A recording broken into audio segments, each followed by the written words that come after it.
టీ9 news నేను మీ సునీత. ఈ రోజు మనం కల్లూరులో ఉన్నాము. ఇక్కడ మరి కాసేపట్లో ఇక్కడ పొంగిలేటి రాబోతా ఉన్నారు.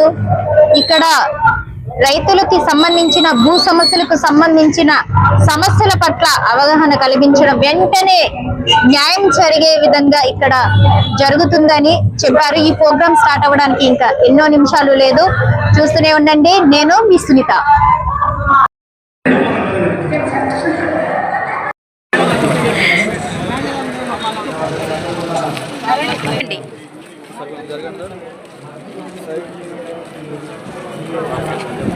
మేడం మేడం ఎందుకోసం తెలంగాణ ప్రత్యేక రాష్ట్రంగా ఏర్పడింది? ఎందుకోసం సకల జన సమ్మెలు, నిరాహార దీక్షలు, నిరసనలు చేసింది?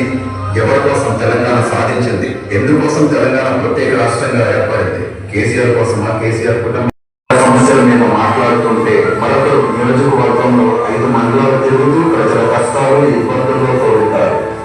ఈ రోజు ప్రజాదర్బారనే కార్యక్రమం ద్వారా ప్రజల ఇబ్బందులు నేరుగా రెవెన్యూ మరియు గృహ నిర్మాణ శాఖ మంత్రి పొంగిలేటి శ్రీనాథ్ చెప్పుకునే అవకాశం ప్రజలకు కల్పించిన మన అర్ధరాత్రి 1 గంటప్పుడు ఏ భూమి రిజిస్ట్రేషన్ అయిందో, ప్రొవిడెంట్ లిస్ట్ లో ఉన్న భూమి ఎవరు ఎలా రిజిస్ట్రేషన్ చేసుకున్నారో, పేదలకు చెందిన ప్రభుత్వ భూములు 100,000 ఎకరాలు ఎలా ఓఆర్సీలు ఇచ్చి అది పేదవాళ్ళ పేరు నుంచి మళ్ళీ మీ దొరల పేర్లతో ఎలా ట్రాన్స్ఫర్ అయ్యాయో ఈ భాగవతం అంతా సెట్ ద్వారా తప్పకుండా ప్రజల ముందుకు పెడతాం.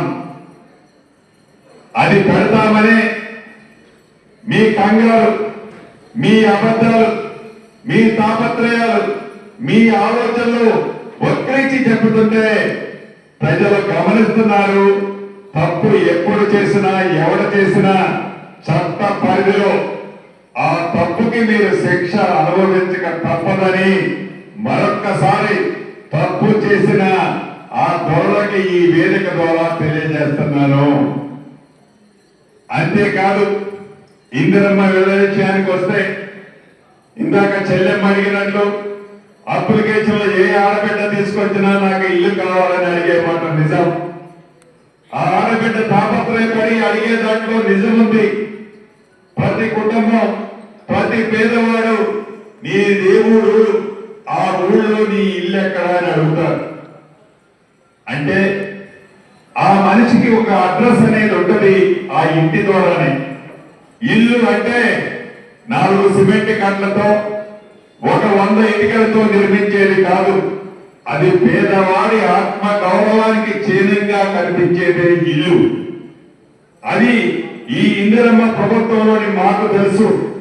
ఆ పేదోడి కష్టాలు ప్రత్యక్షంగా చూశాం. ఆ పేదోడు చెప్పే ప్రతి మాటని ఈ చెవులతో విన్నాం. అధికారంలో ఉన్ననాడు మీరు అహంకార పూరితంగా ఆ పేదోడి కష్టాలు తీర్చాలని ఏ రోజు మీకు జ్ఞానం కలగల. కాళేశ్వరం కడితే 1,00,000 కోట్ల కమిషన్ వస్తుందని కాళేశ్వరం కట్టడానికి మీరు తాపత్రయపడ్డారు తప్ప ఆ పేదోడి ఘోష, ఆ పేదోడి ఆత్మ గౌరవానికి చేరంగా ఆ చిరు ఇల్లు కట్టాలి అనే జ్ఞానం లేకపోవడం దురదృష్టకరం.